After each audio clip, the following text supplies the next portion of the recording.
ఈ ఉద్యోగాలు పనులు ఈడ అందరూ అనుకుంటారు వీడు ఎందుకు అసలు పనికిరాడా వీడు అసలు అనుకునేవాళ్ళు. బాధ్యత ఉండేది కాదు. అంటే నాకేంటో నాకు అది ఉండేది, కానీ ఆ వైపుగా ప్రయాణం చేయడానికి నా ఆర్థిక స్తోమత లేదు. కూలి కుటుంబం, ఎవరికంటే వీళ్ళు కళాకారులు అంటే వాళ్ళతో పరిచయాలు. అన్నం ఆకలి అయితే ఎవరినన్నా అడగటం అన్నం అంతే. ఆఖరి బుడబుక్కల వాళ్ళ దగ్గర కూడా కూర్చొని అన్నం తిన్నవాడిని తెలిసిన రైల్వే స్టేషన్లో. నాకంతా దాని గురించి ఆలోచన, నాటకం నటన ఎన్ని చూశానండి. ఎంవిఎస్ హరినాథరావు గారు, ఇసుకపల్లి మోహన్ రావు గారు, వీళ్ళు వేసిన నాటకాలు కానీ ఇవన్నీ కూడా ఒంగోలులో కానీ చుట్టుపక్కల అందరూ కూడా. అయితే నన్ను అర్థం చేసుకొని నన్ను ప్రోత్సహించి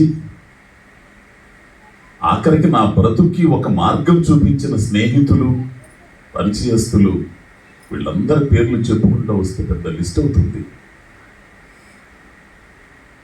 అసలు ముందుగా నన్ను ఇక్కడ ఒంగోలులో నాకు ఊహ తెలిసిన దగ్గర నుంచి ఒంగోలులో ఫస్ట్ నేను ఇక్కడికి వచ్చిన తర్వాత కమ్యూనిస్ట్ పార్టీ డిఎస్ఓ, అప్పుడు జనశక్తి పార్టీ, దాని బాధ్యులు డివిఎన్ స్వామి గారు ఉండేవారు.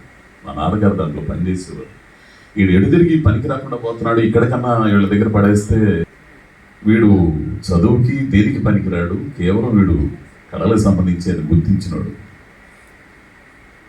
ఆ తర్వాత ఎంతోమంది అండి.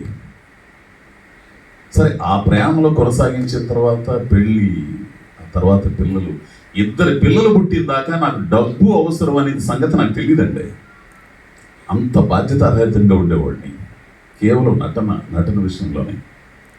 నాటకాలు ఆ సమయంలో నన్ను అర్థం చేసుకుని ఇంకొక ఆడదైతే ఎప్పుడూ విడిచిపెట్టి వెళ్ళిపోయేది. అట్లాంటి నా భార్య పిల్లల్ని పెట్టుకొని ఇప్పుడు ఒక్కోసారి తలుచుకుంటే నేనా ఇట్లా ప్రవర్తించింది అనిపిస్తుంది. ఈ చిన్ని ప్రస్థానాన్ని చేరుకోవడానికి, ఈ చిన్న గమ్యాన్ని, ఈ చిన్న గుర్తింపుని చేరుకోవడానికి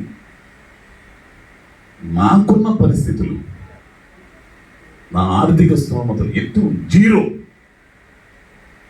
కానీ నన్ను ఇక్కడ దాకా తీసుకొచ్చింది కేవలం స్నేహితులు, పరిచయస్తులు.